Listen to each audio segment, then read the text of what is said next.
Welcome to the Lighthouse Financial Advisors Money Over 50 podcast with Dallas Davison and Michael Hogue.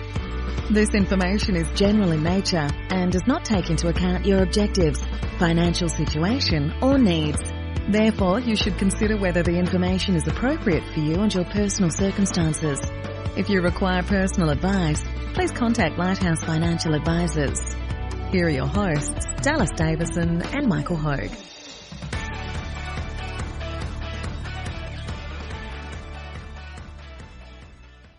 Welcome to Money Over 50 with Dallas and Michael. There is no such thing as no risk is today's topic. I feel like this is going to be a bit hard to go straight back into this. We've just recorded 5 minutes of this podcast before we realised that we were having sound issues, and now we've got to go back over the beginnings of it again. So sort of the witty banter at the start is probably going to be we haven't been having a few technology problems by moving to new software. Yeah. In fact, you probably would have, if you're a regular listener, you would have heard one or two podcasts in stereo. Yeah. Where Dallas, you could hear Dallas through your left ear. Yeah. And hear myself through your right ear. So yeah. We can assure you that we are sorting that problem out and you won't be put through that again. But, so hopefully, everything. That's probably what our clients feel like at times. It's as though one of us is sitting on their shoulder when they go to do something, and it's just someone, that voice drilling into their head. I never thought of that.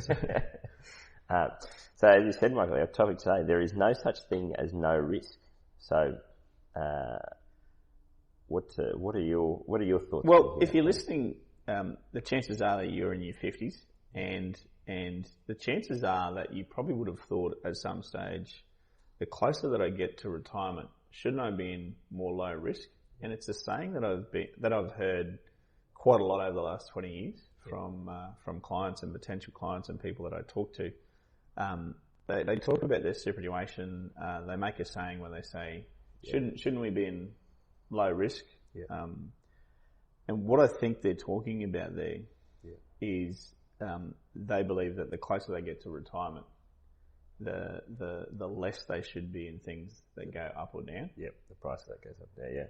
The issue, we'll talk about how that works in a minute, but the issue is that conversation is always, or that thought is always one-dimensional. Yeah. And it's one-dimensional from the point of view of the short-term balance of people's retirement savings or their superannuation. Yeah. To add the second dimension in would be, for example, this has the job of actually lasting the rest of my life. Yeah. These retirement savings, and there's an overlay there, a big overlay that you actually need to take into consideration. So that the question or the conversation or the comment of shouldn't we be in more low risk, I can understand that comment. Yeah. It really is a one-dimensional thought at that stage. And that's right. It's basically saying the point or the main thesis of how I think about this with risk is that there's no free lunch. There's no way to just magically have less risk. You just have to make a trade-off for what other risk am I taking on more of in order to minimise the risk that I'm talking about here. Yes. So, and that's kind of what we're in simple terms. The one that we see a lot is that when it comes to retirement planning, people, I would say, overestimate or they worry more about the risk of their super balance going up and down in the short term, and they underestimate the risk of running out of money in retirement. Yes. Or their longevity risk. They underestimate the risk of, I will live for a long time and I will need to spend a lot of money in retirement. So it sounds silly to call that a risk because it's better than the alternative, but those two things are at odds with each other. Is that if you want to be invested in a way where I don't have any, if someone is just talking about risk as my super balance going up and down, then obviously they're going to invest in a way that means that just doesn't happen. But if they're not taking into account that other risk or the other side of the equation, then they're potentially doing themselves a disservice by not being invested in a way that also takes into account that other risk. Yeah, so it's a good time to probably use an example and to look at two opposite ends of the spectrum. Right now as well is a good time to look at that because what people refer to as low risk so term deposits and bonds, they're returning a maximum of about 1% in interest per year. Now that's a maximum right now. So if we look at that, and you're sitting here at 55, and you have about $500,000 in superannuation, to the far left of that, I'm using air quotes here, you can't see that of course, but of low risk, if you said, okay, well I'm going to put all of that money into effectively bonds and term deposits inside my superannuation, the chance or the risk that will go up or down is virtually zero. Like you won't see any volatility of that. No. What will happen though is that over the next, even with you putting quite a bit of money in, and salary sacrificing and things like that, and ticking all of those boxes, the maximum you'll get that to is about $1 million over the next 10 years. Now, that's the day that you retire, and I've said this many times before. And your money goes to work for you. Your money now has a full-time job, and that's to go to work and derive an income for you. So you've got $1 million. You're in low risk. It's earning you 1% rate of return. So hey, your money's very low. So it's only generating $10,000 of income every year. So you're on the back foot straight away because chances are by that stage you're going to need to draw about $80,000 of net. I mean, the good thing is if you set up correctly, of course you don't pay income tax. So $80,000 with no income tax goes a lot further. It's that's right. But the problem is that after the first year of your retirement, you've actually moved backwards by $70,000. So you had $1 million. It earned 1% rate of return for you. You drew $80,000. Hey, you moved back by $70,000. Now, if you rinse and repeat that, and this is exactly what we were just talking about, where all you've done, you can see after even 1 year, you go, all of a sudden your focus would shift from I'm worried about my super balance going up and down to going, hey, it's only heading in one direction. I'm now worried about running out.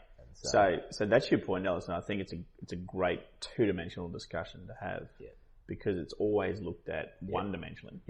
And the two-dimensional discussion is that look, I've stopped the chance of my balance going up or down, but I've increased, so I've shifted risk. Effectively, you've shifted risk here. So you've shifted risk, and now the big risk is that if I continue to do this, in around about 10 years, I'll be fully out of money. Because a little bit longer, about 12, 13 years, I'll be running out of money. That's exactly right, and that's what we sort of.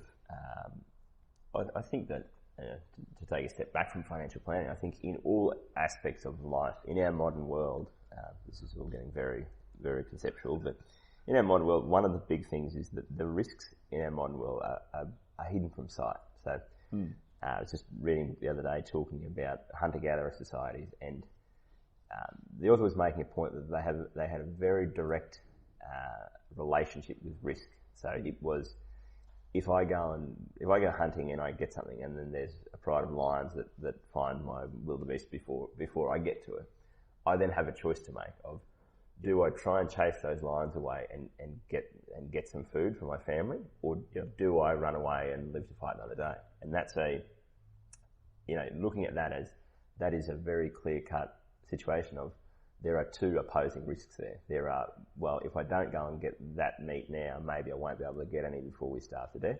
Or maybe I'll try and go and do that and the lions will eat me. So you go, I think in other situations, we have a very clear delineation of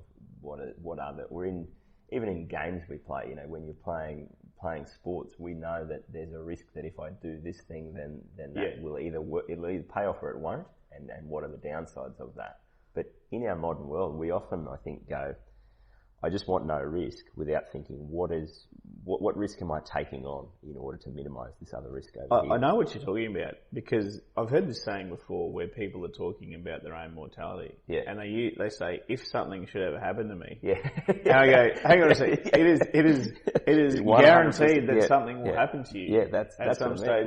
We're so removed from that. It's kind of Well, if something were to happen, no, that is definitely going to happen. It's just a matter of what are you willing to do along the way. Yeah. And that's, to use that as the example, you've got some people who are in the extreme.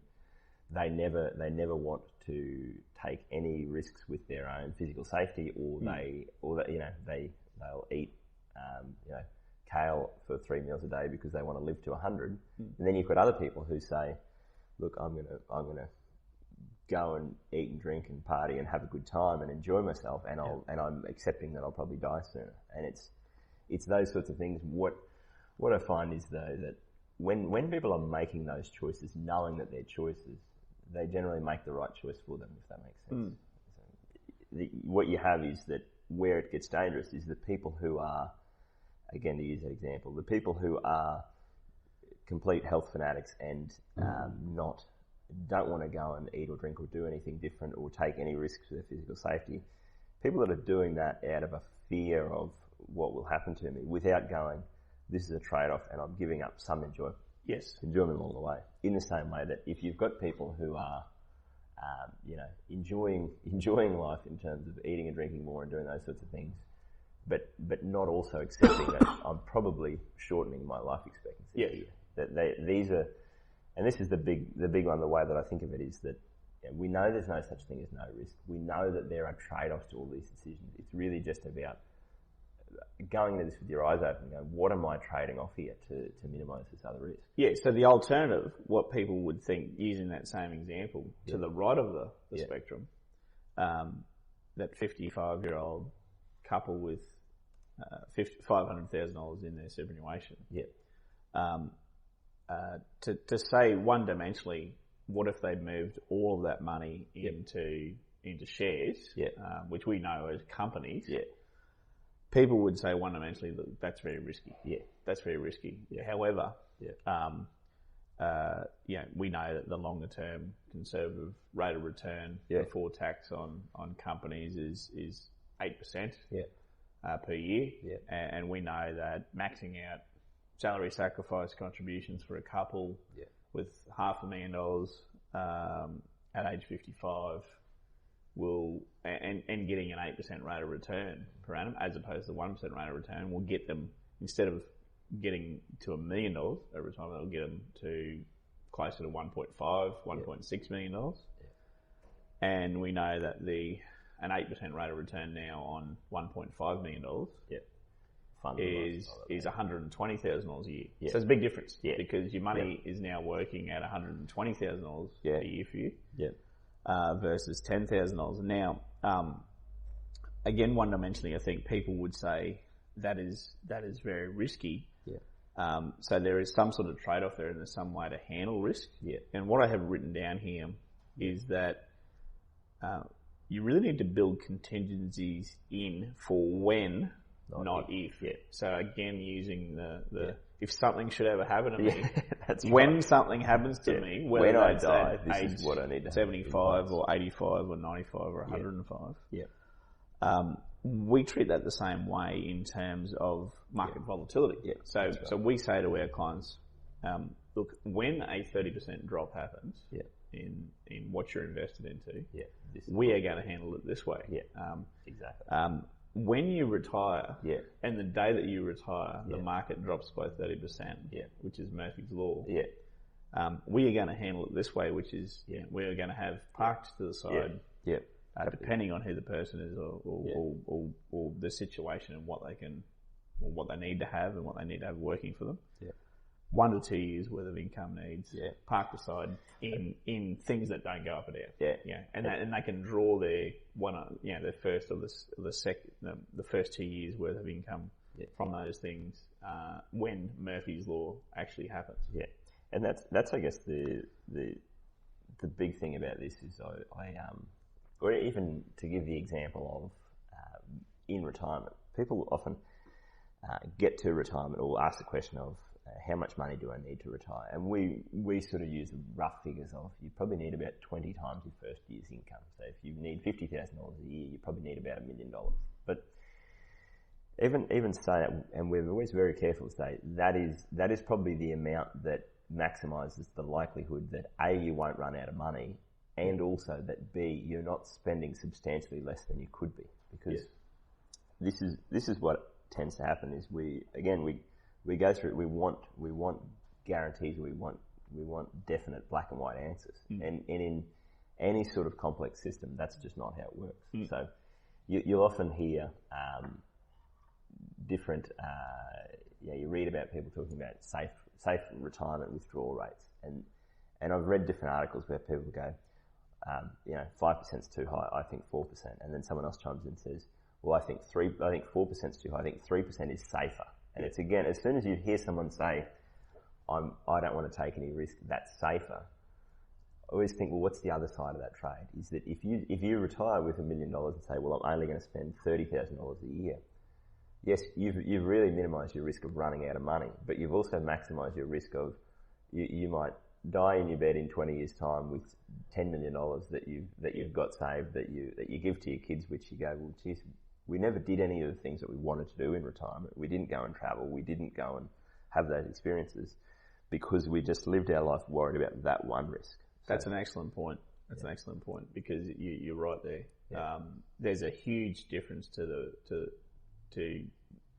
person A's lifestyle if they're withdrawing 3% of their portfolio compared to, again, in an extreme, someone that's drawing 8%. Yeah, because that is a choice. Yes, that's right. And people, can say, okay, well, if I'm going to get an 8% rate of return, I want to take all of that rate of return every year and live a good lifestyle. And that's effectively not go backwards, but not go forwards either. I think that's to me the big thing about even with existing clients as we get closer to retirement. I think a lot of people wish there was a black and white answer. They wish that I could just say to them, this is what you do this, where it really is a process of discussion of what's most important to you and of all of the risks that are on the table, which ones keep you up at night the most, and how do we minimise those while also accepting that we're taking on more risk in other areas. One of the difficult things is that we have this spreadsheet, and it's as long as your arm, and the spreadsheet calculates the last 10 years of someone's working life and how their superannuation grows. Yeah. Each line, if you're listening and you can imagine each line is 1 year's worth of someone's life. Yeah. And so the first 10 years you get a picture of your head of how sort of deep down 10 lines of the spreadsheet goes. And then there's another 30 overlaid on top of that. So you get 40 spreadsheet lines. Yeah. And what you're trying to do at that point in time is work out the next 40 years of someone's life. I mean, it's impossible to do. Yeah. It's a little bit like a flight. I guess they say that pilots will tell you that almost no flight plan ever goes according to plan. That's right. But it's the best thing to have in the absence of having nothing. Yeah. So it's a little bit hard to say, hey, if you draw 8% a year instead of 3%, this is what that will do. It's going to spit out at the end of those 40 years. Yeah. You're going to have X amount versus having X amount elsewhere. So it's a little bit hard to do. You can really only have a plan in place and then actually amend it. Yeah. And have those discussions. I mean, we're big for having those discussions about the balance of life. Yeah. And I mean, it's a risk also to save every single cent that you earn for the last 10 years, the last 15, or for your entire working life. Yeah. And, put that into your superannuation or put that into investments. It's again a risk. It's a trade-off. It's a trade-off. It is a trade-off because how many of those stories do you tell where people are, a couple that saved everything, retired early, and then one of them passed away a year later. And that is a part of our job is to bring those risks to light for people because it's not something that's fun to think about, but you also have to know that's on the table. That's something that can happen, and if we look at that as this is something that can happen, we've got to be honest about it may not be likely, and it might only be a very small likelihood, but if we have to take all those things into account when we're coming up with the best plan for people, for a couple, where you go, this is the best plan that we have now, knowing all of those different risks on the table and all the things that are most and least important to you. And then we also, the next part of the equation is that's all. Even how people think about those risks change over time. You know, how many times have we had people say, well, I'm going to do this for the next 10 years, and like you say, this is the 10-year plan for me to work, and then I've got 30 years of retirement, and this is what I'll do in retirement, and then 6 months later, they come in and go, well, everything's completely changed. This is now what the situation is. Yeah. And that's never built into any spreadsheet, and that's a big part of what I see as our job is going, okay, we need this flight plan at the start, and we need to also be talking and be very honest about these are all the risks associated. These are all the ways this can go wrong. Now, we can't get rid of those risks. We can't guarantee that none of those things are going to happen, but we can take those into account when we're doing that plan. Yeah. That's an excellent point. So I feel like this is one of those things that we could talk about in 30 different formats and in all these different case studies forever. So we should probably just knock it on the head. I was thinking the same thing. I thought, is there anything else we can add here? Well, I've got a list of about 5 other different podcast topics that relate to this, but they're sort of their own 20-minute discussion. So look, I think that's good because it is a big point that people labour on as they approach retirement. I think, and again, the thing that I would wrap up with is that people only ever think of it as one-dimensional. They only ever think of it as what's the chance of my super balance going up or down? They term that as risk. They don't think of, hey, if this doesn't pull its weight enough and doesn't get to a high enough balance, and then not only that, it's got to pull its weight because it's got to go to work for us for 30 years. Yeah. It's a whole career. Yeah. So your money when you retire has to spend a whole career working for you. Yeah.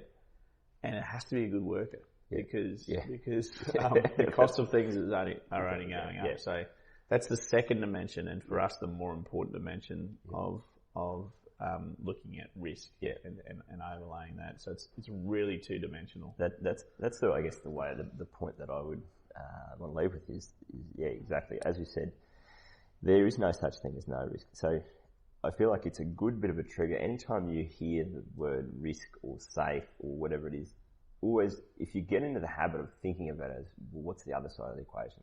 It's like the saying of, if you're at a poker table and you don't know who the sucker is, you're the sucker.